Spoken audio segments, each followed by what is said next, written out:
我为了救我的未婚夫出了车祸，而未婚夫却护着他怀里的女孩，直到我从抢救室出来，将他彻彻底底的遗忘，不再跟在他身后追着他跑，他才意识到我有多好，开启了漫长的追妻之路。然而我的眼中再也没有他。追我的男人这么多，我又何必在一棵树上吊死滴滴滴？到底是什么声音这么刺耳？我努力地想要睁开眼睛，看看是什么扰人的东西影响我睡觉，但是眼皮仿佛被胶水粘住了一样，怎么都睁不开。在一阵斗争之后，我艰难地睁开了双眼。闺女，你醒了。医生，医生！爸爸妈妈争前恐后地向门外跑去。好吵！我张开嘴巴想说话，但是喉咙好像被棉花塞住了一样。闺女，你想说什么？妈妈靠近我，努力地想要听清我说的话。好吵！我含糊地说出2个字。好嘞，好嘞。妈妈小点声。妈妈摸着我的头发，眼里含泪，还不忘回应我。小宋医生，我家小宝醒了。爸爸扯着他的大嗓门，拉着医生来到我的床前。医生在检查了我的各项体表特征后，转头说道：恢复的还不错，不过还需要静养。谢谢宋医生，有您这句话我们就放心了。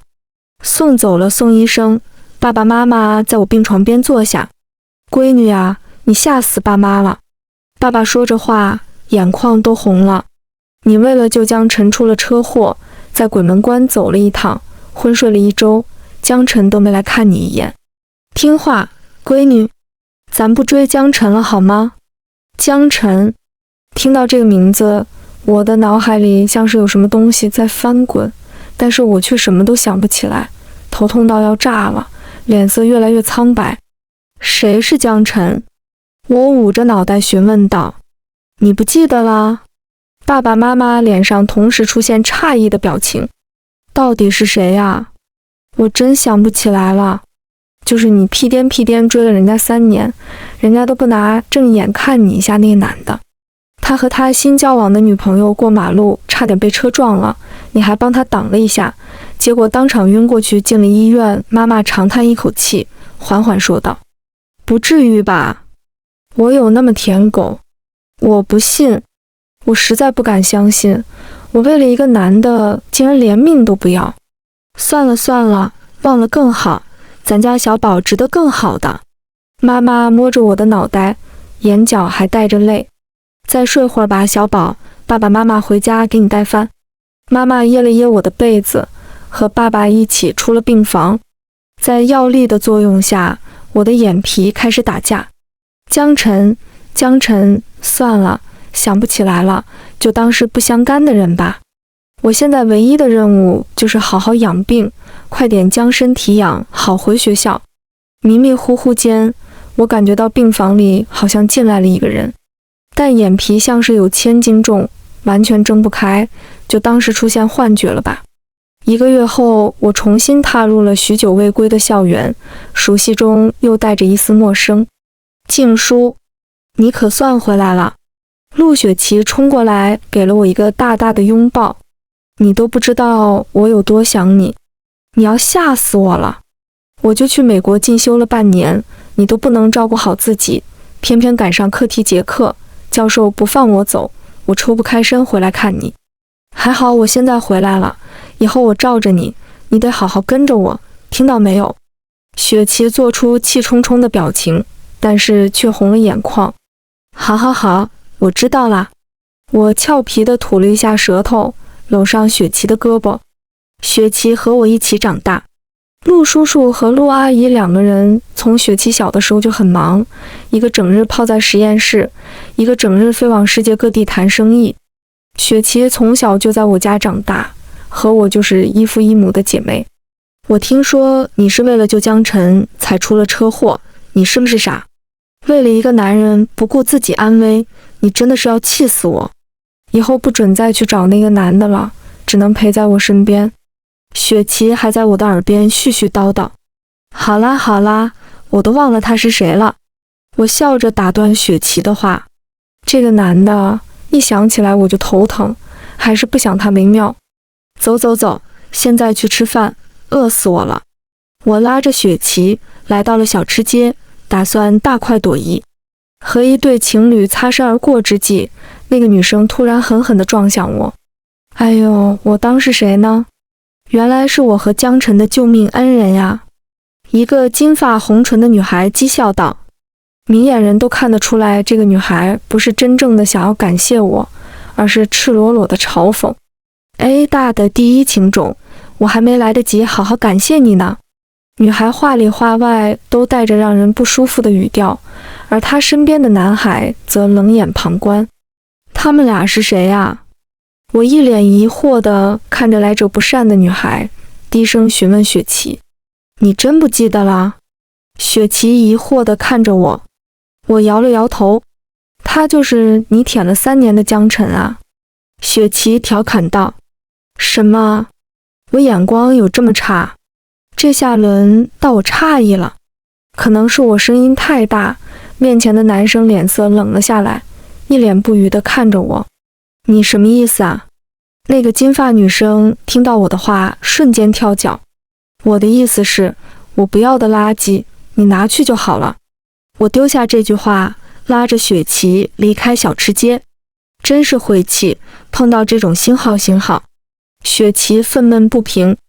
算了，把坏运气用在这上，说明以后都是好运喽。走吧走吧，我们去吃别的吧，开心一点嘛。到了晚上，我和雪琪酒足饭饱后回到宿舍，决定让她给我说说我之前那些舔狗事件。我都不想说你了。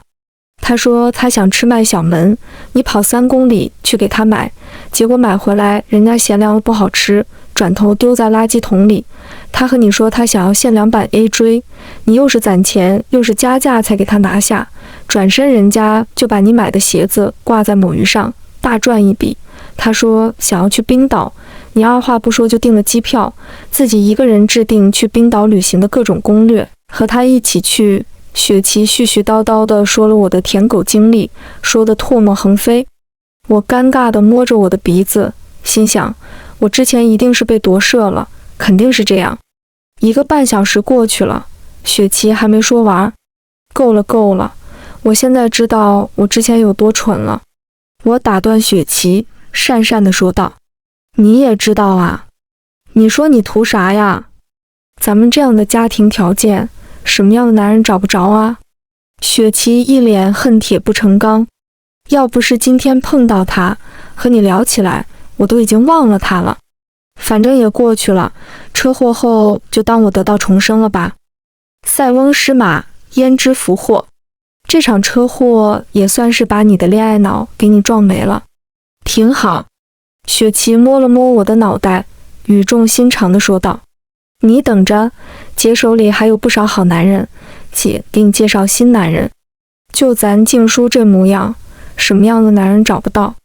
你可算了吧，自己先找到对象再和我说吧。”我和雪琪笑闹到半夜才一起睡觉去。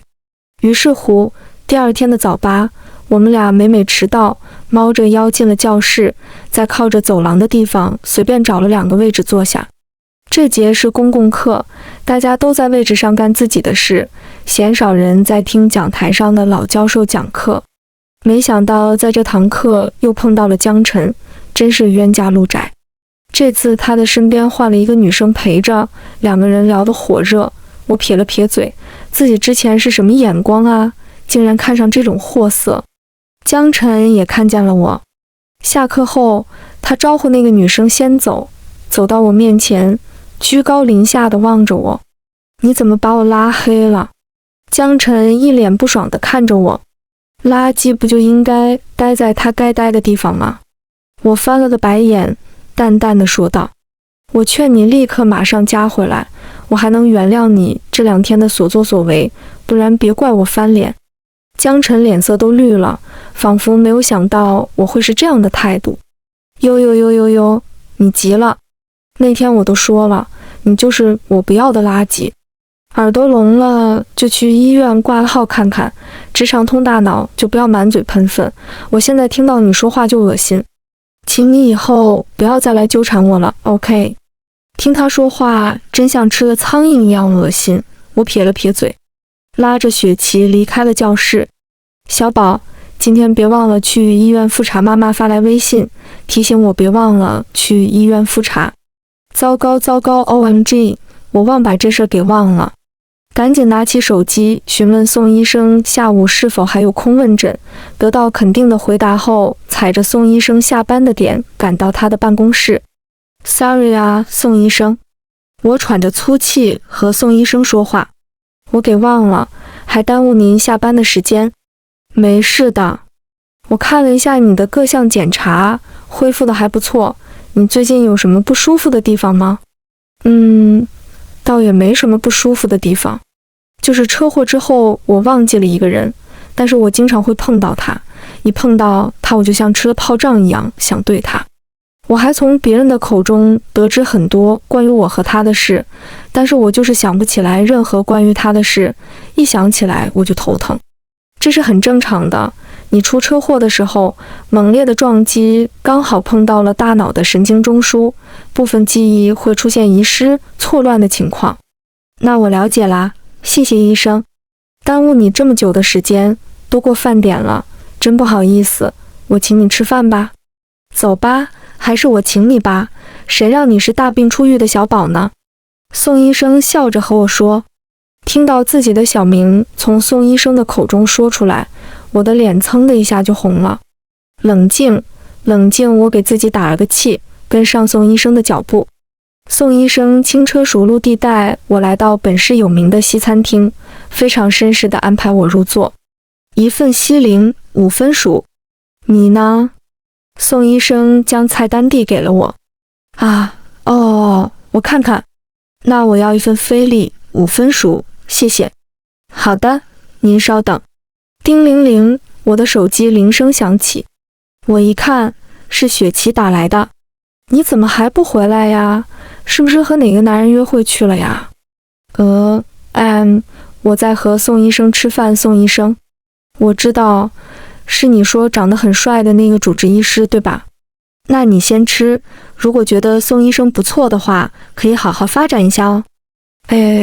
嘟嘟嘟，雪琪啪的就把电话挂了，只留下满脸通红的我。那个宋医生，你别听我朋友瞎说啊，这个急得我不知道该怎么说了。知道了，快点吃吧。我什么都没有听见，宋医生笑着将那份帮我切好的菲力推到我面前。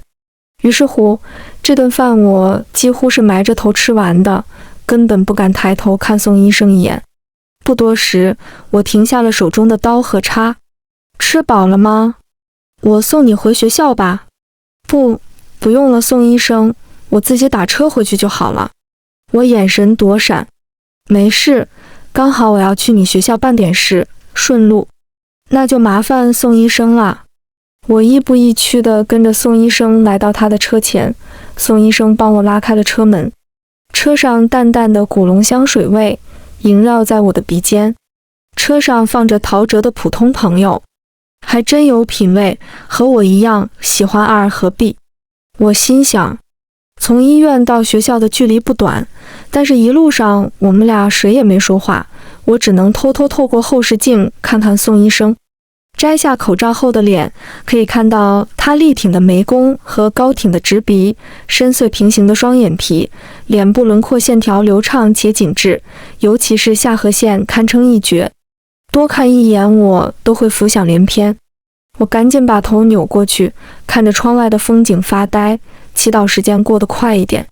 到了学校门口，我和宋医生告别，快步走回宿舍。打开门，雪琪正一脸八卦地看着我，怎么样？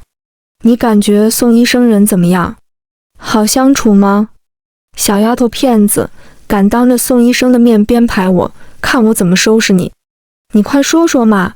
哎呀，我太好奇了，求求你了，叔宝。就那样吧，我都不敢和宋医生搭话，但是他真的很帅。叔宝，把握住！拿下宋医生。雪琪比我还激动。别想了，人家可以 A 市第一医院所有护士的梦中情人，怎么可能看上我？我撇了撇嘴。雪琪见我终止了这个话题，也回到了自己位置上，开始玩起手机。对了，今天下午医学院有个讲座，反正下午也没课，你要不要陪我去看看？没问题啊，我俩收拾了一下就出门了。没想到这个讲座的主讲人这么火，几乎都没有座位了。但凡我们俩来的再晚几分钟，肯定只能站着听。欢迎我们的主讲人 A 是骨科的宋慈医生，好帅呀！我现在就转去医学院当宋医生的关门弟子。周围传来一群女生的花痴声，怎么是他？我一脸诧异，好帅呀！舒宝，你认识呀？雪琪一脸花痴样。他就是我和你说的，我的主治医生。什么？怪不得那么多女生犯花痴呢。舒宝，快冲啊！拿下！你小点声！我吓得差点咬了自己的舌头。雪琪的声音不小，周围好几个女生都看了过来。我只好将自己的脸又埋了埋，祈祷没人认识我。宋医生在医学方面颇有建树，一场讲座下来，许多医学生仿佛打通了任督二脉。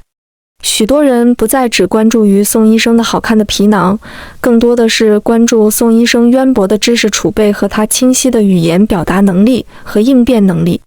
讲座结束后，许多学生围到宋医生的周围，继续询问与专业课相关的知识。与此同时，我和雪琪收拾东西准备离开。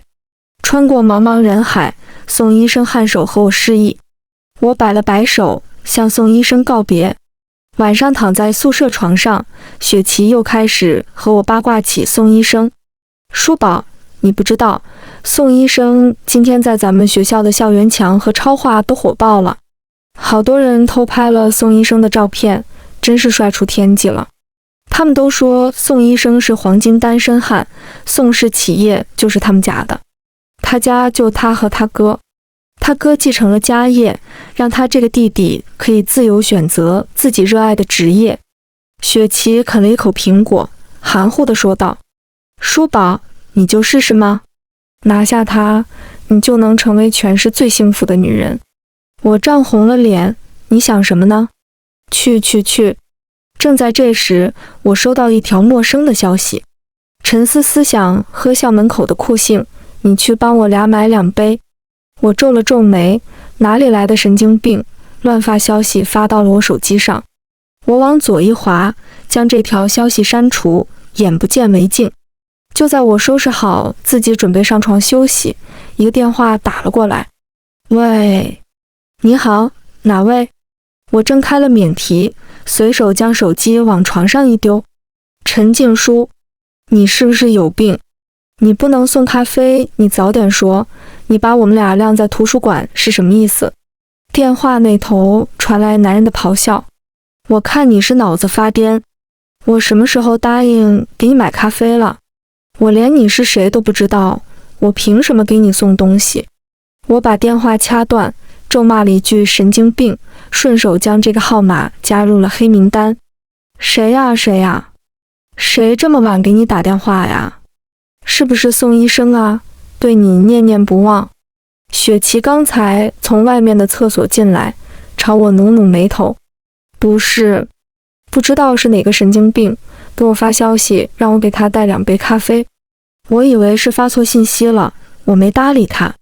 结果现在又打电话过来骂我，这不是神经病吗？我愤懑不平。谁又能接受被一个不认识的人打电话过来无缘无故的辱骂呢？雪琪走过来，怜悯地看了我一眼，拍了拍我的肩膀以示安慰。叮叮微信的提示音响起，我拿起手机一看，是宋医生发来的。在忙吗？我已经能想象到电话那头的宋医生此刻正正襟危坐地给我发来消息。我哑然失笑，躲进被窝给宋医生回消息。虽然不知道为什么要对进被窝，但是我的肢体比我的大脑先做出了反应。没在忙。宋医生有什么事吗？我看着屏幕上方显示对方正在输入中，然而久久的收不到消息。就在我拿着手机快要睡着的时候，一条消息弹出。今天和你一起吃饭，我很开心。我瞪大了双眼，想问雪琪该怎么回，结果她不知何时已经睡熟。我想我也很开心。回完消息，见对面迟迟没有反应，我抱着手机睡着了。第二天睡醒便是周末，天气温暖宜人，爸爸妈妈亲自开车来接我俩去野炊。一路上，妈妈和雪琪两个人叽叽喳喳的聊天，两个人不是母女，却胜似母女，偶尔开上我一两句玩笑。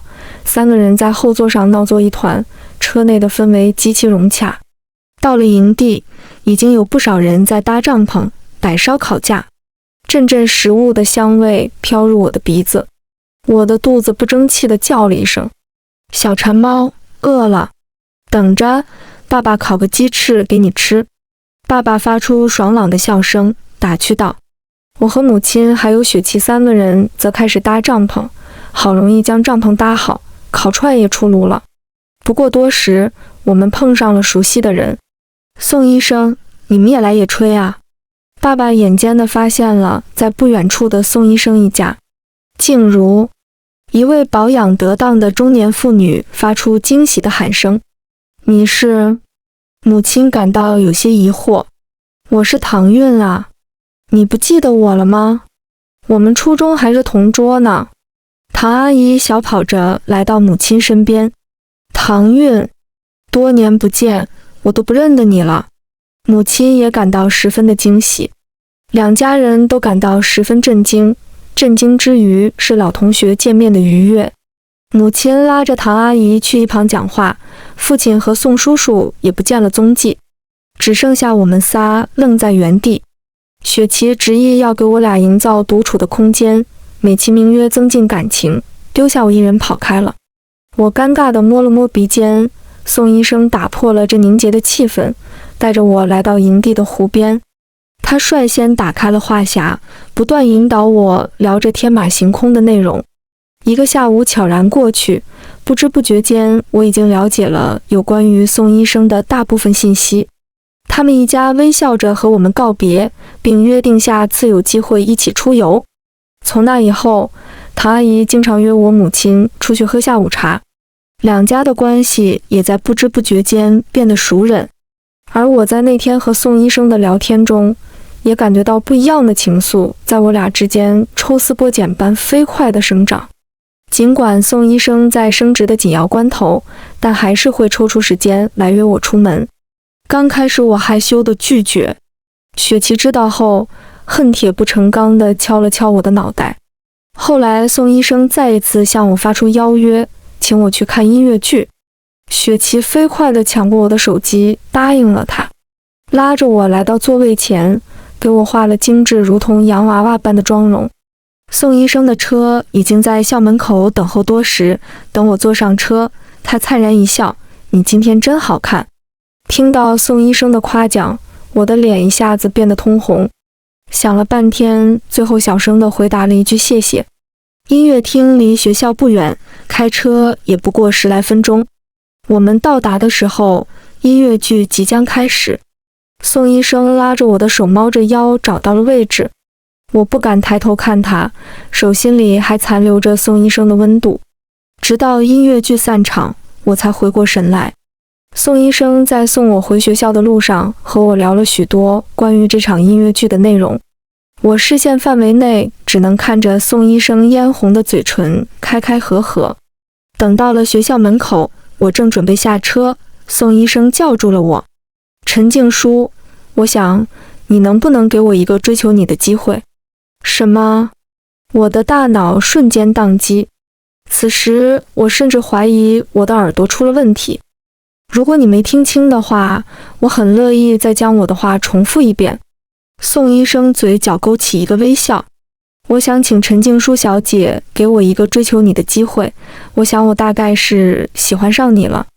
我涨红了脸，支支吾吾的不知道怎么回答。你们在干什么？一声暴怒的声音传来。江晨抛下他身边的女生，大步走到我身边，狠狠将我一拉，从宋慈身边带离。我就说你最近怎么没动静了？原来又勾搭上别的男人了。我就知道你是水性杨花的女人。啪！我实在没忍住，给了江晨一巴掌。这一巴掌彻底将他打懵了。他身边的女生眼见着不对劲，赶忙离开了这里。我说过了，江晨，我不喜欢你了，你就是个垃圾，用垃圾来形容你都是抬举你了。我为我之前追你的行为道歉，也请你从今以后不要再来打扰我的生活。我冷眼看着江晨，他似乎有些错愕，不明白之前追着他转的女生怎么突然转变了性子。他感觉到有某东西正在逐渐离他远去。宋医生，真是不好意思，今晚让你看笑话了。还有，我答应你的请求，谢谢你，晚上回家注意安全。我拒绝了宋医生送我到宿舍楼下的请求，目送他离开，直到看不见车尾灯，我才转身离开。江晨想要上前来拉我，我将他的手臂甩开，小跑着回了宿舍。雪琪得知江晨又来找我麻烦，当场就要冲下去找他理论。我拦住了他，不愿让他冒险去找那个像疯子一样的男人。那晚过后，有很多事情都发生了改变。我再也不是学校里大家调侃的舔狗第一人，江晨仿佛变了一个人，开始了漫长的追人之路。先是在全校的贴吧、树洞上向我道歉，承认他之前那些幼稚的举动伤害了我，希望我能原谅他。我却觉得他真是精神出了问题。他这么一闹，许多人见到我的时候，脸上都露出了戏谑的表情。后来，他在宿舍楼下将蜡烛摆成心形，手捧玫瑰花站在中间，拿着麦克风深情地告白。然而，我却没有任何回应。雪琪气不过，从楼上端起一盆水，狠狠地泼了下去。有好事者将这个视频录下来，在网络上将江晨打造成离国第一深情的男人，而我则成为他们口中一个吊着男人的恶毒女人。男人真的很爱共享绿帽，不少男人都对我发起了声讨，进行了人身攻击，将我人肉出来，给我系花圈。更极端的人则是冲到我们公司楼下，给公司泼上油漆。诸如此类的行为不在少数，直到父母不堪其忧，报警抓住了几个主谋，以儆效尤，这件事才在网络上平静下来。而当事人江晨却不以为然，他解释道，这件事和他完全没有关系，都是网络上的人在引导舆论的走向。我嗤之以鼻，当即在网络上发表了声明。本人确实曾对江晨同学有过好感，曾经在校园里追他追得轰轰烈烈，但是江晨本人并没有接受我的示好。我曾经为了救江晨同学而出了车祸，但江晨同学从未在我住院期间来看望过一次，甚至连一句感谢的话都没有。由于车祸严重的撞击使我的大脑中枢受到了伤害，我遗忘了许多关于我们俩之间的事。过去的事我不愿再追究，如今江晨同学所谓的追求行为已经对我的生活造成了困扰，我不愿也不会接受江晨同学的示好。谢谢大家的关心，这是我对这件事做出的回复。随着我本人声明的发出，大家才发现江晨并没有大家所说的那样深情。很多人扒出来我之前追他的事迹，我追他的时候，他正在追其他女生，却驱使我为他追女生当牛做马。他一句没胃口，我带他去7星级的酒店的吃自助。他一句想去看海，我订好了去三亚的机票，甚至连在三亚的费用都是我一个人支出。诸如此类的事情绝不在少数。我和他的风评一下子就在互联网上扭转，网友们越扒越深，我的脸上却挂不住。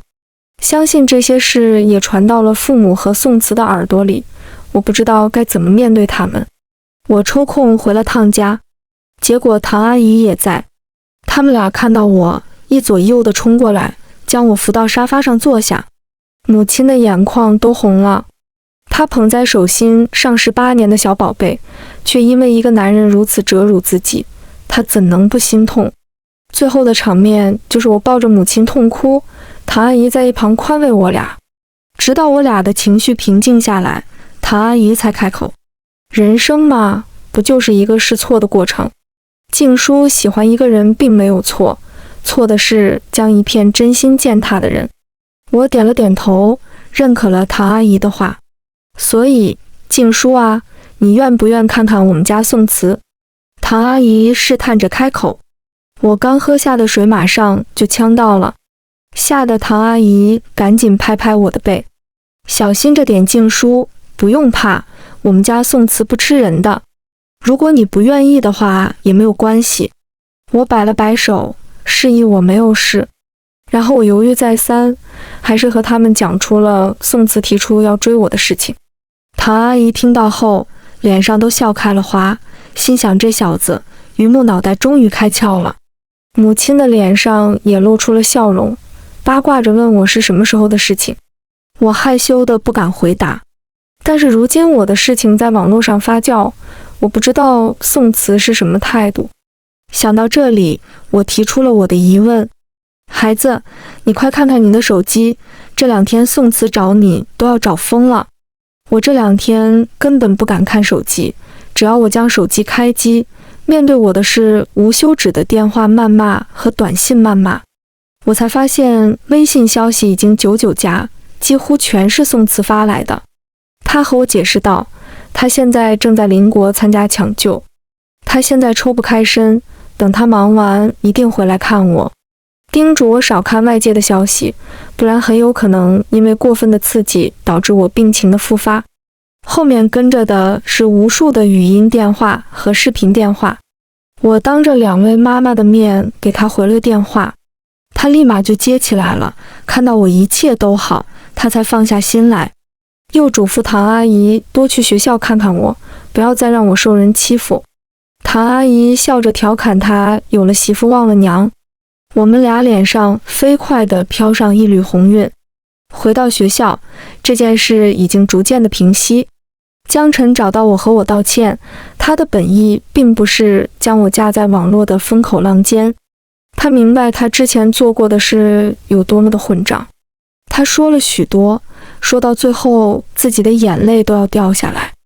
回想起我之前对他的好，才觉得他干得真不省人事。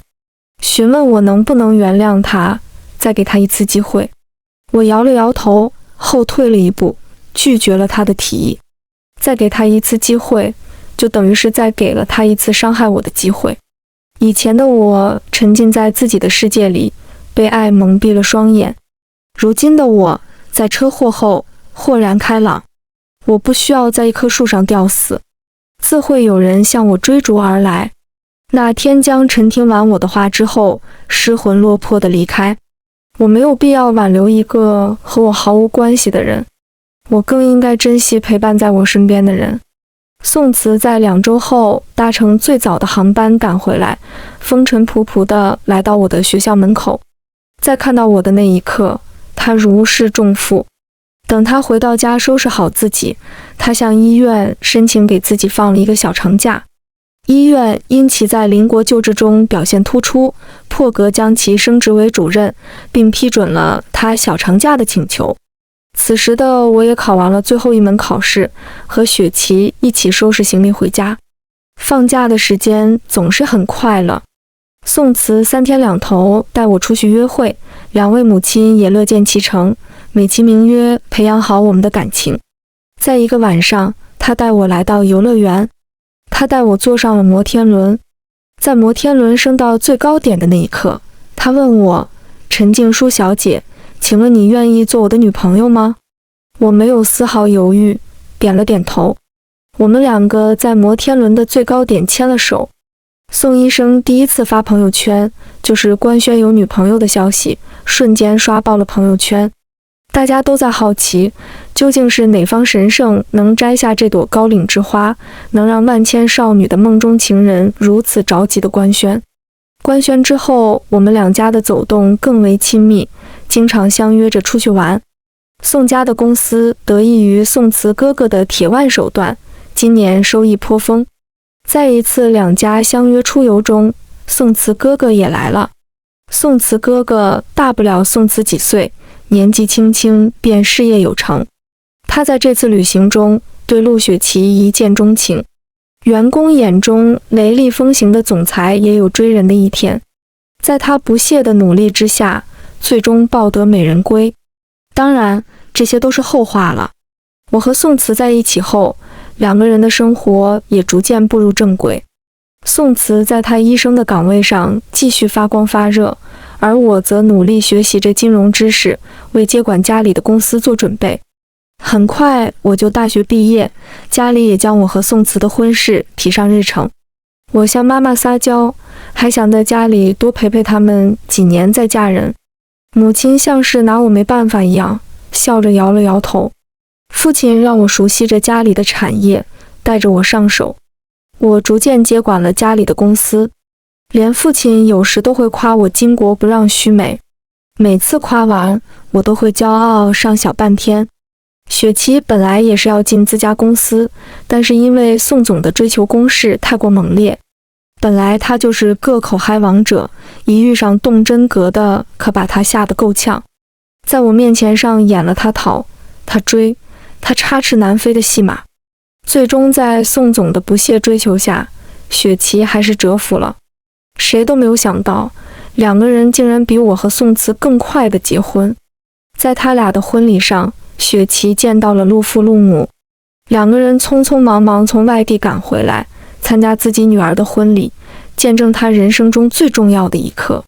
两个人泪洒现场，两个人都忙于自己的事业，疏于对自己的女儿的照顾。幸好有我们一家，帮他们培养了一个优秀的女儿。雪琪也忍不住潸然泪下。到了抛捧花的环节，她义无反顾地将捧花抛给了我。静书，我们都会幸福的。婚礼圆满完成。婚后，宋总带着雪琪全市借度蜜月。等到雪琪回来后，小腹已经微隆。我们两家商量一下，决定等雪琪生下小宝宝再举办我们的婚礼。雪琪怀胎10月实属不易，终于生下了一个女孩。我喜极而泣，终于当上干妈了。在小宝宝2岁的时候，我也如愿以偿地嫁给了宋慈。据说结婚当天，有几名护士还掉了眼泪。高岭之花成为了别人的丈夫，以后的做梦素材又少了一个。小宝宝给我们的婚礼当花童，歪歪扭扭地走向我们，将婚戒递到宋慈手上。在宋慈和我共同宣读结婚誓词那一刻，我突然觉得一切都很恍惚。我是值得被爱的。婚礼结束后，我的手机收到一条短信：祝你幸福。我会幸福的。